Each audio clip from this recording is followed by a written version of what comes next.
We're coming up on another weekend in the 2020 college football season. In fact, week 5. Hard to believe. It is flying by. You better enjoy it. It'll be over before you know it. It's time for another preview and prediction video. In today's video, we're going to talk about Oklahoma, Clemson, West Virginia, Baylor, Texas, TCU, and yes, Navy and Air Force. Let's go.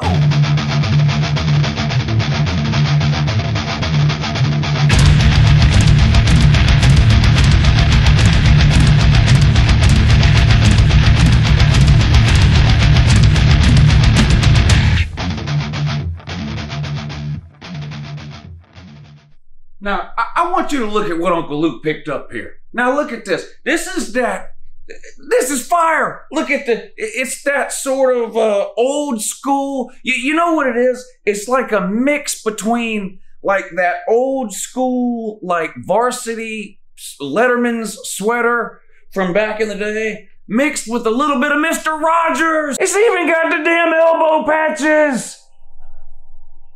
All right, now let's talk some damn football coming up for this weekend. Subscribe to this channel, though, if you're not already. I post college football videos almost every single day of the year, and believe it or not, some of them are even watchable.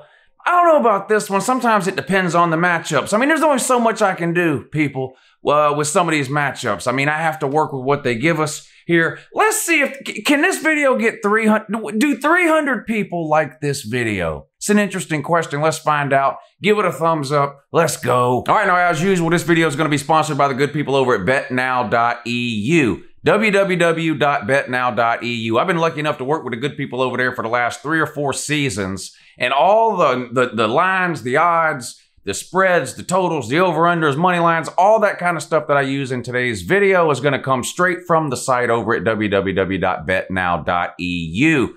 You can sign up for an account over there and try to make yourself some money betting on these college football games this season if that's something that you're into. Gamble responsibly. Look at it as entertainment. Don't be betting your mortgage payment. If you get signed up for an account over there, make sure you enter the promo code Uncle Lou. That's one word, all lowercase letters, Uncle Lou, and they're going to give you a bonus on whatever you deposit. Good luck. All right, we're going to start in the Big 12, noon on Fox. TCU on the road at number 9, Texas.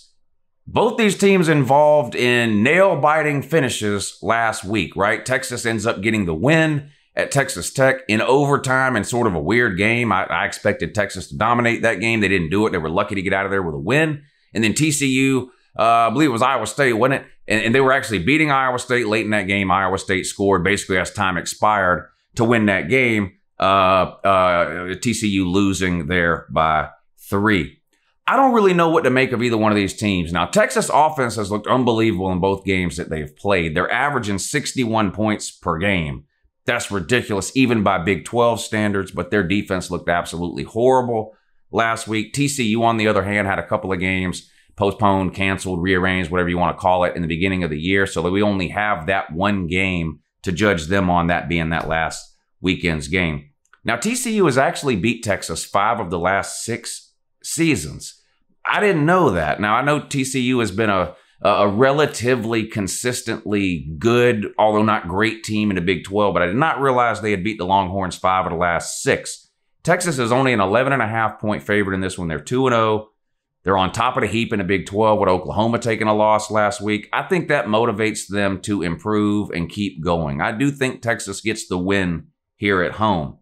11.5 points. I don't know. To be honest with you, I don't know that I would actually put money on this game, but for the purposes of this video, I am going to make a pick.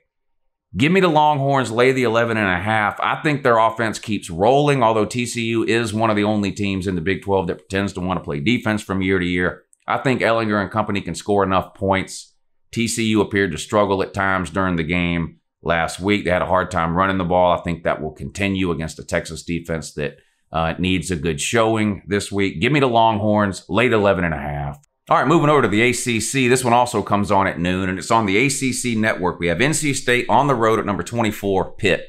2 teams headed in opposite directions. NC State looks absolutely horrible this year after being maybe the worst team in the ACC. Last year, they've just been really bad. They did have an entertaining game against Wake Forest, sort of a shootout type thing. It looked like one of these Big 12 track meets. Pitt's off to a 3-0 start. and their defense has been absolutely unbelievable. Now, last year, did Pitt have the best pass rush in America last year? They might have. Now, not a lot of people can name a bunch of the players on Pitt's front seven like maybe you can a Clemson or, an Alabama or Ohio State or Georgia or somebody like that. But Pitt's front seven, and in particular their pass rush, has been absolutely unbelievable. So we're looking at a matchup here between an in-state offense, an NC State offense that has been able to move the ball and put some points on the board versus a Pitt defense who's been pretty stingy, particularly against the pass. Who has the advantage here? Pitt, in my opinion, and it's not close. I think Pitt will dominate this game on both lines of scrimmage. Already this season, Pitt's pass rush is picking up right where they left off last year. They had 7 sacks last week. I believe it was something like 13 tackles for loss in their win. Their front seven looks really, really good. I don't think NC State's going to be able to move the ball at will on Pitt like we've seen them do against some other teams this year. Pitt, to me, is clearly a better team. They're at home. Now, they're favored by 14 in this game. Much rather have it at 13. I think Pitt scores enough on offense, and their defense is that good, they can win this game by more than the 14. I'm going to take the home team, Pitt, and lay the 14 points. All right, and the last noon game we'll talk about today is another Big 12 game. Baylor on the road at West Virginia. Baylor's a 3-point favorite in this one. They finally got to play a game last week, too. And they surprised me. They look better than I thought they would. They lost some talent off of last year's team that made the Sugar Bowl. And, of course, they have a brand new coaching staff this year headed up by Dave Aranda, comes over from LSU. He starts off with a bang, a 1-0 victory, 47-14 victory over Kansas. Yeah, I know it's Kansas, and Les Miles has been a complete disaster there. And I don't know if there's anybody on planet Earth that can turn Kansas around. They've been epically bad. But still, their first time out the gate, brand new coaching staff, some new players in key positions, a weird offseason and a weird start to the season for Baylor, too, having to rearrange several games. Like I mentioned, this was the first game they've actually been able to play. West Virginia was disappointing last week in a road loss to Oklahoma State. West Virginia boat raced a terrible team in their first game. Oklahoma State looked terrible against Tulsa. West Virginia goes out to Oklahoma State and just gets manhandled in that game. I didn't see that coming. Very disappointing performance from West Virginia, in my opinion. Way too many penalties against Oklahoma State. Poor offensive line play against Oklahoma State. They looked very sloppy. They did not look prepared. Oklahoma State was clearly the better team in that game from beginning to end, and that was a little bit disappointing. Baylor's a 3-point favorite on the road at West Virginia. Long way to travel from Texas to West Virginia. I don't know what to make of this game. Baylor played Kansas. Kansas is terrible. So what does that mean for Baylor? I don't know. I don't know what to make for West Virginia. Oklahoma State looked terrible. They whipped West Virginia last week. I thought West Virginia's offense had turned a corner. They weren't that good last year. They were worse than the Big 12. I really don't know what to make of this game. I tell you what I do know. The over-under on this game is 53.5. That's low by college football standards, and that's really low by Big 12 standards. As much as I don't know about these two teams, I do know that they're both capable of putting up a lot of points. I don't think anybody would be surprised if both teams got into the 30s or even the 40s in this game, which would give you way over 53.5 points. I'm going to stay away from the line on this game at -3. I'm going to actually pick an over-under here, which I don't do very often. Shout out to Pigskin Pete. By the way, he loves playing these over-unders, and he's kind of got me into it this season. Check out me and Pete on the Lunch Money Show, too, on the second channel. There's a link in the description down below to my second channel, the live show channel. Me and Pigskin Pete do a gambling show every Tuesday and Thursday at noon where we go in-depth in some of these games about the picks against the spread and the over-unders. But anyway, in honor of Pigskin Pete, mark me down for the over in the Baylor versus West Virginia game. All right, a couple of afternoon games here. We're going to start off in the ACC. Number 12, North Carolina, finally plays again after 3 weeks off. Or not 3 weeks off, 2 weeks off. So they haven't played in 3 weeks. On the road at Boston College. Now, Boston College is 2-0. That's a little bit of a fluke, in my opinion. Boston College has not looked very good. They beat Duke, but so has everyone else. North Carolina looked good against Syracuse 3 weeks ago when they played, and they looked great in the second half. They started off rusty in that game, but Sam Howell and company got it rolling in the second half, and they won comfortably. I do think North Carolina is a really good team. Now, they're a 14-point road favorite here. Hadn't played in 3 weeks. I like North Carolina to win this game, no doubt about it. I'm not a believer in Boston College. Even at 2-0, they just haven't appeared to be a very good team. They barely beat Texas State 24-21. Like I said, a win over Duke appears not to mean that much, as literally everyone has beaten Duke.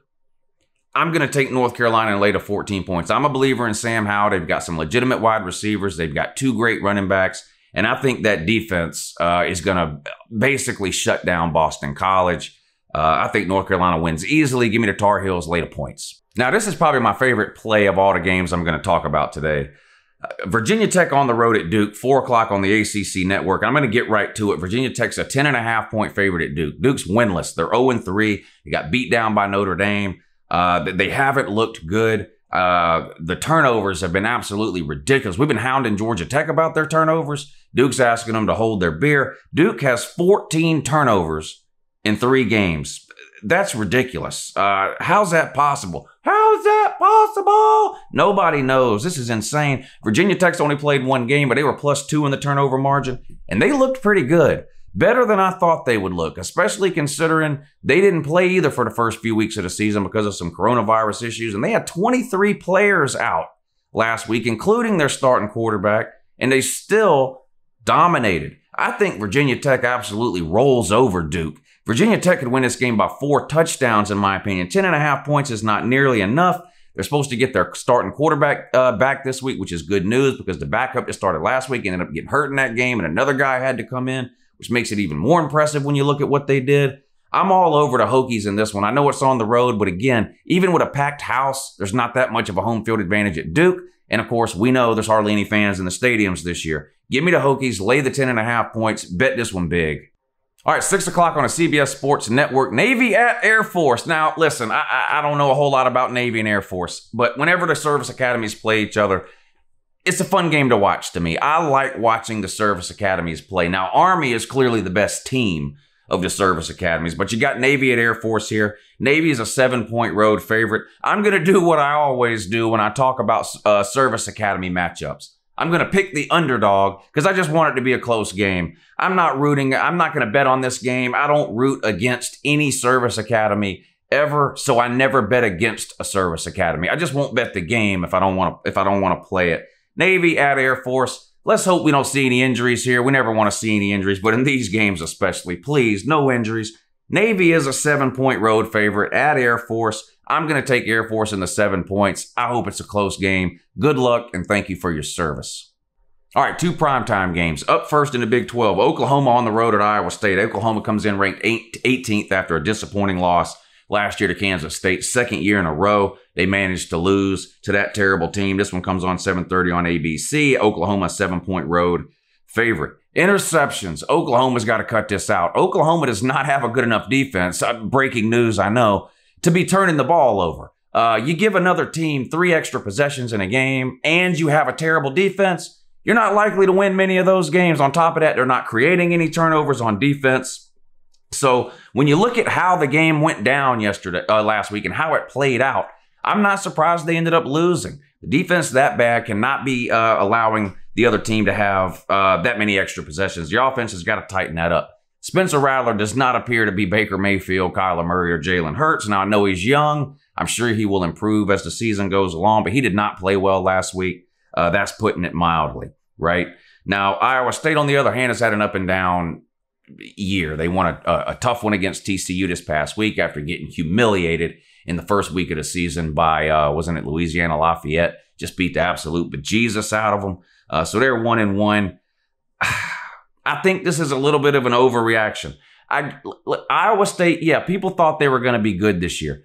They're clearly not, in my opinion. I don't think they're very good. I know the whole thing about how you can't win at Iowa State. Well, that's just complete horse shit. I don't know where this thing ever came from that you can't win at Iowa State. We've been joking about it on this channel for the last couple of years. It's past even joking about now. This idea that you can't win at Iowa State is just completely ridiculous and made up. The worst home field advantage in the SEC is better than whatever fake made up home field advantage you have at Iowa State. I think this is a classic overreaction to a poor performance from Oklahoma last week. If Oklahoma would have won that game, even if Oklahoma would have played the exact same way they played, but they managed to score late in that game and win maybe 41-38, this line would be 20 points. I think this is a classic overreaction, even though it's on the road at Iowa State. I'm going to take the Sooners to get it turned around. I don't remember the last time they lost 2 games in the regular season. I definitely don't remember the last time they lost 2 games back-to-back.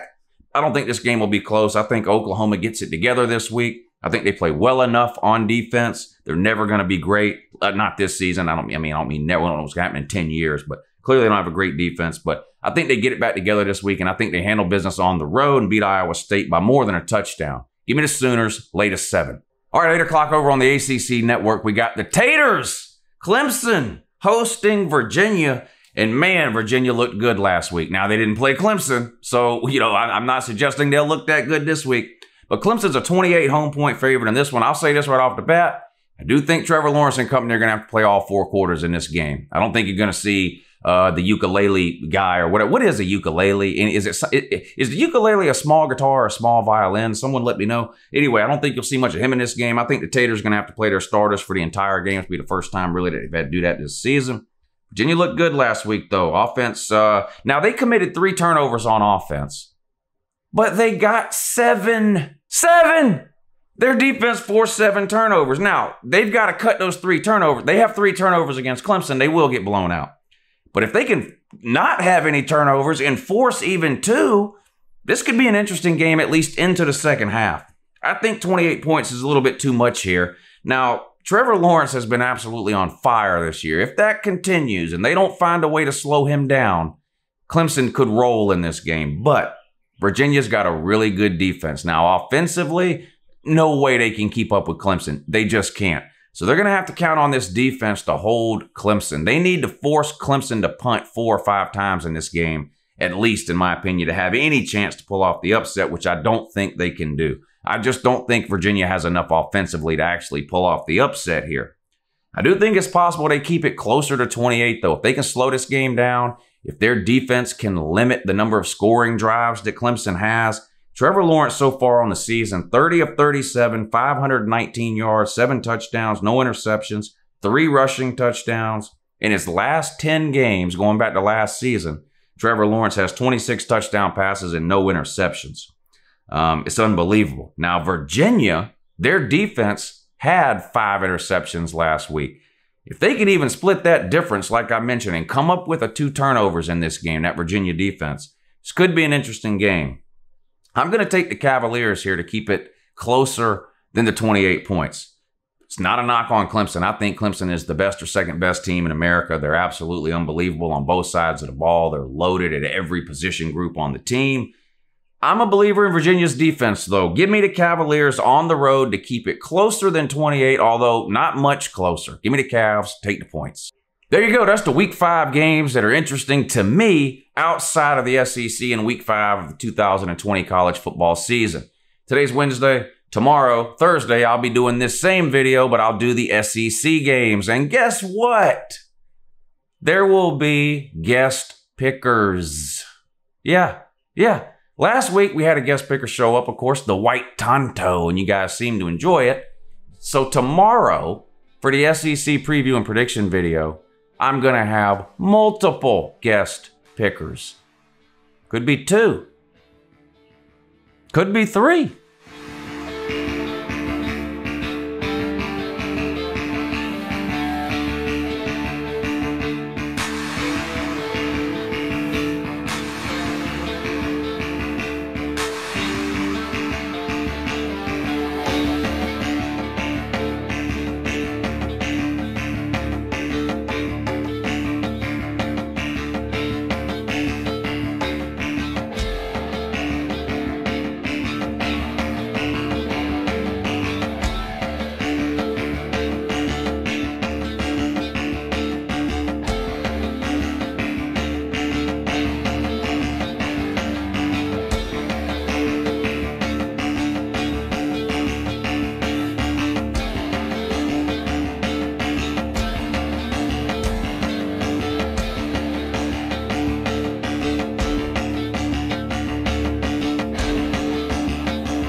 Could be 4.